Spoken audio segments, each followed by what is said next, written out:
Hey mystery lovers. I'm just here to haunt you with some creepy stories that'll send chills down your spine. Before we start, hit subscribe. Trust me, you don't want to miss what's coming next. Let's get started. The first time I heard about the earwig, I was just a kid. A dumb kid, really. The kind of kid who still thought the world could be explained in simple ways. If you fell, you scraped your knee, and if you got sick, you just rest and feel better. My friends and we'd sit around at lunch, trading stories, laughing about things like Bloody Mary or the latest twisted legend going around. The one that scared the hell out of me, though, was the earwig. We didn't know it then, but that creature, this thing, this idea, was something more than just a story. It was an invitation to doubt, to question. And when you question, sometimes you start seeing things that aren't there. The first time I heard it, it was just a laugh, a dare. Don't think about the earwig, or it'll already be too late. Yeah, a dumb myth. That's what I thought. A game. Kids are always scared of something. They talk about it to make each other nervous. The earwig was no different. It was a bug. A big bug, but nothing special. Its name was enough to make you uneasy, though. Earwig sounded like something that could crawl into your head. The thing is, we didn't really believe it. At least not at first. I mean, we were all older now, right? Too smart for that kind of stuff. But we'd joke about it, as a way to show off that we were brave enough to mention it, to dare each other. Don't say it 3 times, one of the guys would whisper, and we'd all laugh, because that was part of the game, mocking the fear of it. It wasn't real. But then, that day, when we all heard about her, I didn't believe it at first. No one did. A girl from our school was found dead, petrified. That's what the news said. Petrified. Like she was frozen in time, her body still and stiff. Her face twisted, almost like she'd seen something horrible. I remember they showed a picture of her, but I couldn't look at it for too long. Something about it made my skin crawl. The strangest thing, though, the maggots. Maggots. In her nose, in her mouth, like they'd come out of her own body. I remember hearing the whispers on the street, the way the kids' voices trembled when they spoke her name. They didn't say she was dead, not at first. They said she was taken by the earwig. I didn't believe them, of course. I mean, come on. A giant bug that comes out of the shadows to paralyze you? Who would believe that? But still, after a while, something in the back of my mind, something dark, kept circling. Then, not long after that, it happened again. A teacher. One of the worst ones, to be honest. Everyone hated him. I guess that's why I didn't feel too bad when the news came that he had been found the same way. But the thing was, it was different this time. He had drawings. Drawings of the earwig, crayon scribbles on his papers.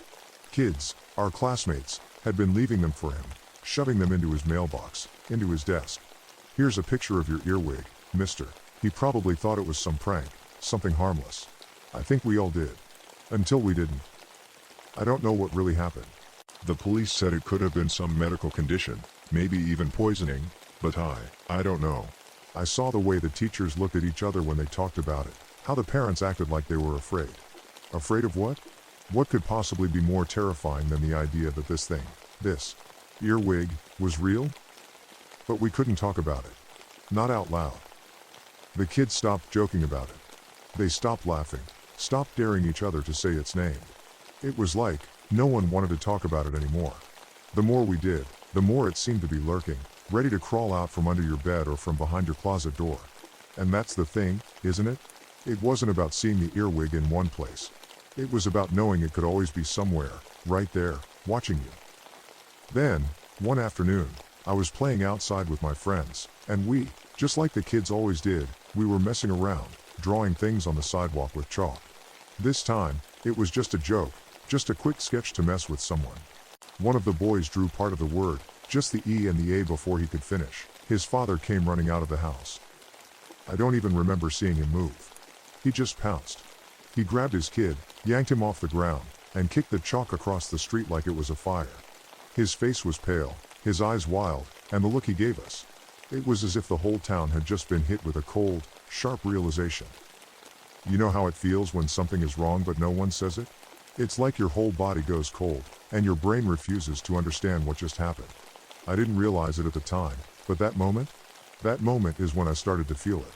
That shadow. That feeling that something had moved in the dark. We all tried to brush it off, but no one could anymore. People were afraid. And maybe, just maybe, that fear was the exact thing the earwig needed.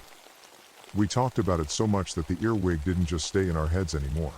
It started showing up in the real world, in places we couldn't ignore. The more we feared it, the closer it seemed to get. And no matter how hard you tried to forget, there was always a corner of your mind that wondered. Was it there? Was it really there, waiting for you to close your eyes? I've heard more stories since then. The truth is, I don't know if any of them are real. But in my heart, I'm not sure I want to know. Because sometimes, in the silence, when the room is too quiet and the shadows too still, I feel it. The earwig isn't just a story anymore. It's a presence. And it's waiting. Always waiting. I never thought I'd see the day when the earwig would come up again. Not like this, at least. We had all grown up with it, sure.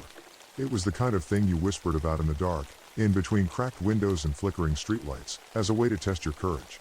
A dark myth, a ghost story that loomed just outside the realm of belief. But as I got older, the fear faded, replaced by the usual things: high school drama, girls, parties, the occasional existential crisis. That was, until Dean Mendez came into the picture. Dean wasn't the type to stir up trouble, not really. He was quiet, the kind of kid who sat in the back of the class with his headphones on, scribbling in notebooks full of strange doodles or playing some game on his phone. He had a fascination with creepy stuff, but he never seemed like the type to actually go looking for trouble. At least, that's what I thought. I couldn't have been more wrong. It was a typical morning when I first noticed him, just before school started, hanging around near the bleachers, his eyes bloodshot, hair a tangled mess, like he hadn't slept in days. Something was off about him. I don't know how to describe it, but he just didn't look like himself. When he walked up to me, there was no excitement in his usual energy, no fire. Just fear. "I need to speak with you," he said, and the way his hand gripped my shoulder, too tight, too urgent, it sent a chill straight to my spine. His breath was stale, like he'd been living on nothing but sweat and anxiety for weeks. I wanted to pull away, tell him to get a shower or something, but something about the look in his eyes made me pause. There was something so raw about him, something frantic, like an animal caught in a trap. And I couldn't ignore that. So, I shrugged, told my friends I'd catch up with him later, and walked off with him, hoping whatever it was, I could help. As we walked, I tried asking him what was wrong, but he kept glancing over his shoulder, like someone was watching. It was strange, almost too strange. When I asked him again, he didn't respond at first, just kept walking faster until we were out of earshot of anyone else. "Dean?" I said, a bit more firmly this time. He stopped. And then he broke. The tears came, and he didn't even try to hide them. He buried his face in his hands, shaking. The whole thing was so out of character, it threw me off. Dean was always calm, collected. But now, he was unraveling, his body shaking with each sob, like everything he'd been holding in for years was finally spilling out. I messed up bad," he choked, his voice cracking, as though the words themselves were hurting him. The earwig isn't just a story anymore. It's a presence. And it's waiting. Always waiting. I didn't know what to say. How could I? There was nothing I could do to fix whatever had him in this state. My first instinct was to tell him it'd be okay, that things would get better. He didn't believe that. He didn't think he was going to be okay. I put a hand on his shoulder, tried to steady him, but he only grabbed at me, pulling me close, his grip uncomfortably tight. He hesitated, his voice barely a whisper now, as though the words might kill him. I summoned it, man. The world went still for a moment. Summoned it? My stomach dropped, my heart skipped a beat. I wasn't sure I heard him right, so I asked him again. "Summon what?" "The earwig," he said, voice trembling. I had to see if it was real, okay? I had to know. I couldn't live with the not knowing. I thought if I just looked, if I just investigated it, I'd find the truth. So I went online, found every detail, read everything I could. And then, his voice broke, but he pressed on, desperate, almost like he needed to tell me. And then I did it. I said its name. I said it 3 times, just like the story said to do. And I saw it. My mind raced, trying to process what he was saying. My chest felt tight, like a vice was slowly crushing it. I couldn't breathe for a moment, my body frozen in disbelief. The earwig. That thing, that creature, wasn't just some stupid urban legend anymore. It was real. Real. But no, that didn't make sense. It couldn't make sense. Because Dean, he was standing here, talking to me. He wasn't dead. He wasn't petrified like the others. I forced myself to ask the question that made my throat feel thick, my voice shaking. But, you're still here. Alive. How? If it's real, then why are you alive? Dean looked at me then, eyes wide with terror. I don't know. I don't know how it didn't take me. It was there, man. It was right there, in the room. I could feel it. Its eyes. Its presence. I thought it was going to kill me right then. But it didn't. It just watched me. It just watched him. I don't know what happened after that.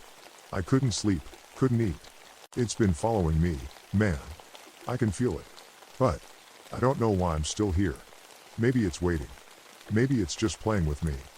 His hands were shaking as he gripped me again, his breath coming in short gasps. I shouldn't have done it. I shouldn't have tried to prove it. I just wanted to know. I stared at him, my mind swirling. The earwig didn't wait. It never did. It always killed. It always took, left its victims frozen and empty, their bodies nothing more than a shell for its spawn. That was the way it worked. That's how the stories always went. But Dean? He was alive. But there was something in his eyes, a look, a haunting in his gaze, that told me he wasn't truly living anymore. There was no relief in his voice. No hope in his words. I couldn't understand it. I didn't want to. But I couldn't look away. Dean. I started, but I couldn't finish. I could feel something creeping up my spine, like fingers brushing against the back of my neck. Something was wrong. Something had changed, and when I finally looked at him again, there was something else in his eyes. Something else. The way he smiled then. It wasn't a smile. It was something far worse. Don't worry, man, he said, his voice low and almost sweet, but there was a darkness behind it. It's not done with me yet. But it will be soon. And I couldn't shake the feeling that, somewhere, hidden in the deepest corners of my mind, I knew exactly what he meant. The earwig wasn't done with him. And it sure as hell wasn't done with me either. I wanted to hate Dean. I wanted to scream at him, to rip into him for dragging me into whatever nightmare he had woken up to. But when he told me what the earwig had demanded of him, those hollow, desperate eyes, I knew it wasn't just curiosity that had pushed him to the brink. It was survival. He was afraid, and in the end, it didn't matter how wrong he was. He had no choice. I wanted to be angry. I wanted to shout, to demand answers to things that made no sense, things that should not be happening. But as Dean talked, his voice cracked and faltered, and I saw how terrified he was. Not just of the earwig, but of himself, of what he had done, of what he was still doing. He shrugged. That was the thing that stung the most. The way he simply shrugged, like he couldn't escape it. It gave me a list, he said, his voice quiet. People I need to talk to. Remind them it's still here. Remind them it's watching. He spoke as if that list was a death sentence, and in a way, it was. He had to pass the earwig's message, or else. And if he didn't, it would take him. He looked at me with wide, unblinking eyes. His hands shook as he spoke, but his mouth stayed still, lips taut, as if holding in everything else he couldn't say. I didn't know how to respond. I wanted to be angry, but anger felt like an empty word in the face of this thing that had no boundaries, no rules. What the hell could I say? I went through the motions for the rest of the day. My friends babbled about schoolwork, about tests they had to study for, about whatever was going on in their lives. I couldn't focus. I couldn't think of anything other than the damn creature, the earwig, that had wrapped its claws around Dean's neck, and now mine. I was trying to block it out, trying to ignore it like some bad dream, but the thoughts wouldn't go away. They pressed in, one after the other, clawing their way into my mind. I couldn't escape, no matter how hard I tried. Not with music, not with noise, not with anything. I couldn't talk to my girlfriend about it. I couldn't explain it. The worst part wasn't that she didn't understand, it was that I couldn't explain it to her. Every time I opened my mouth, I felt like I was pulling her into a nightmare. Every time I thought about it, I was dragging her into the darkness too. And I couldn't do that to her. So I shut up. And I kept quiet, but as the days stretched on, I could feel it. The earwig. It was there. Watching. Waiting. When my parents told me they were leaving for the weekend, I felt a pit in my stomach. A gut-wrenching dread I couldn't ignore. A weekend to yourself, they said, all smiles and excitement, oblivious to the nightmare I was living through. What should have been freedom felt like a death sentence. Alone. In the dark. And so, that Friday night, when I couldn't sleep, when the pills weren't enough to dull the pounding fear in my chest, I stayed awake. The thoughts crawled like insects in my head. Why him? Why me? What does it want? What if it's already too late? I lay there in the dark, staring at the ceiling, my heart racing. I could feel it. That same cold sensation creeping up my spine. The fear was thick in the room, like a cloud pressing down on me, smothering me, suffocating me. The longer I stayed still, the more the darkness seemed to come alive around me. My mind raced through every corner, imagining it. The earwig. I could almost hear its antennae skittering, feel its legs moving just beyond the edge of my vision. Every sound was amplified, distorted. Was it coming from me? Was it something else? Or was it all in my head? I shot up in a cold sweat. My heart hammered in my chest, and I couldn't breathe. And then I heard it. That unmistakable scraping sound, like something heavy moving across the floor. I froze. The sound, was it in my head? Or was it real? I held my breath, listening, my skin prickling, my muscles stiff with dread. Another sound, this time closer. And then, as if my mind had finally betrayed me, I couldn't help it. I jumped out of bed and bolted for the light switch, flicking it on as fast as I could. Nothing. Just my room. Just me, in my room, as I'd left it. I let out a long, shaky breath, as if I had been holding my lungs hostage for hours. I tried to calm myself, to tell myself it was just paranoia. That nothing was there. Nothing was real. But something inside me knew I wasn't safe. I looked at my phone. 1 a.m. It didn't feel like it. It felt like time had stopped. And with that, I knew I couldn't stay there. I needed something, anything, to keep my mind off the nightmare I felt closing in. I stumbled out of bed, moved toward the kitchen. Coffee. That's what I needed. Anything to get me through the night. Anything to chase away the creeping sensation that something was waiting just outside my door. The lights flickered on in the living room. And there it was. A massive, black bug. Its body was almost too big to fit in the space between the kitchen and the living room. I froze. My blood ran cold as I stared at it. Its long antennae swayed in the air, sensing the slightest tremors in the room, feeling my every breath. I couldn't move. I couldn't breathe. It was like my body had turned to stone. I wanted to scream, but no sound came. My throat was dry, tight, like the fear had already cut it off. The thing sensed me. I could feel its attention shift, like a predator that had just found its prey. A shiver ran down my spine as its antennae twitched. I didn't have a plan. I didn't know what to do. I could run. I could try to make it to the front door. But the moment I shifted my foot, it was like the world exploded into motion. The bug darted forward with terrifying speed, its long legs scrabbling across the floor. Before I even thought about running, it was there. It shot something, a sticky, viscous fluid, toward my feet, and I jumped back, heart racing, mind screaming. I had to go. I had to get out. I turned to bolt toward my room, but just as I moved, a sharp pain hit me in the back. It was solid. Something was there, pulling me, dragging me backward. I hit the floor hard, my body crashing against the wood, and I couldn't get up. I couldn't move. It was like the air had turned to lead, and the walls were closing in. The earwig had me. I could feel the cold, alien touch of its exoskeleton near my back, the sticky substance wrapping around my legs, my arms. I struggled, but the more I fought, the tighter it held me. It didn't matter. It didn't care. I couldn't breathe. And then, I felt it. Something wet, something slimy, crawling over my skin. It was here. I wasn't alone anymore. The creature was close. Too close. And I knew, in that moment, that I wasn't going to make it. I felt it, all of it, before I even saw it. The weight, the dread, the presence of something so impossibly alien, so incomprehensibly wrong, that it pressed down on my chest like a 1,000-pound weight. It was close. Too close. And then, there it was. The earwig, looming over me. I couldn't move. I couldn't even think clearly anymore. My body was stiff with terror, my limbs frozen like I was caught in some dark, twisted trap. Its legs, long, segmented, and covered in some unnatural sheen, scraped against the floor with an eerie rhythm, like it was pacing, trying to decide what to do with me. My breath came in short, Frantic bursts as I tried to focus on the smallest of movements, praying it would just leave me alone, but it didn't. It never did. Finally, the creature stopped, settling in front of me, its form like a nightmare made flesh. Its mandibles clicked together in front of my face, slow, deliberate, as if savoring the moment. A slick, eel-like tongue snaked out of its mouth and licked me. I wanted to scream. I wanted to recoil.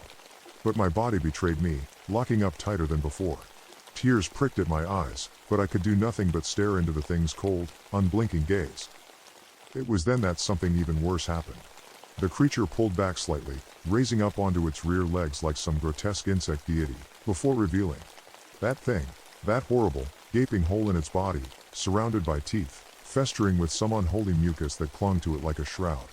From that hole, something emerged, slowly, tortuously, like a newborn horror pushing its way out into the world. A mass. A disgusting, lumpy, pulsating mass. It squirmed and wriggled, as if struggling to free itself, but then it opened, two small slits forming into milky white eyes, clouded and blind, but somehow aware of me. They searched the room, then fixed onto me with a cold, dead certainty. My heart pounded. I couldn't look away. I couldn't escape. And then, the sound. The horrible, wet, ripping sound. A tearing of flesh, of something human inside this monster. The face, the thing, formed beneath the eyes, a grotesque mockery of humanity, dripping with saliva and some sickening, viscous fluid. It twisted, contorted, until it finally opened its mouth, revealing long, rotten teeth protruding from purple, bloated gums. And to my horror, it spoke. No need for fear today. You will not die today. Not by me, it hissed, its voice deep and raspy, like a buzzsaw cutting through flesh. I require your assistance. In return, I will no longer hunt you. Or your family. This is a fair deal. I couldn't believe it. My mouth opened, but only a stammered whisper came out. WW what? My voice cracked. I tried to speak again, but the words caught in my throat. The creature took another step toward me. I could feel its disgusting, wet presence, the stench of rot and decay overwhelming my senses. Its face extended, the mass of flesh pushing toward me, and I could feel its rancid breath on my skin. Life in exchange for a service. Easily understood. Easily fulfilled, it cooed, its voice a mockery of gentleness. I wanted to scream, to run, to do anything. But my body wouldn't move. My chest tightened with a mix of terror and despair, and all I could do was whisper, W, what do you want from me? I just want to go back to bed, please. The thing smiled, if you could call it that. Its lips pulled back, stretching in ways they were never meant to. It was a grotesque parody of a smile. You must plant my seed. I will give you time to figure out how. But eventually, you must find a way to bring my tale to the masses, so that they know my name. Forever. Those words. Forever. They rang in my ears, echoing like a death sentence, and I felt my stomach twist, sickened by the thought. It was like a virus, a contagion, an idea that needed to be passed on, or else it would wither and die. And I had to be the one to spread it. Part of me wanted to scream. I wanted to fight, to say no, to tell it to take its curse and leave me the hell alone. But when I looked into its eyes, those cold, dead eyes, I knew I had no choice. It was life or nothing. So, in the end, I whispered the only thing I could. Yes. It'll be done. The creature's face seemed to shimmer with satisfaction, its malformed mouth curling into another sickening smile. It began to retract, pulling itself back into the hole from which it had emerged. And for a moment, I thought maybe, just maybe, it was leaving. But then, as if a thought occurred to it, it stopped. A single word, why, escaped my mouth before I could stop it. Why? I asked. My voice sounded weak, hollow, as if I was losing myself with each word. Why do this? If you're intelligent, you must understand the kind of pain you cause us. Why not coexist? The creature paused. The smile faded, replaced by something worse. Its mouth fell, its eyes seemed to cloud with a strange confusion.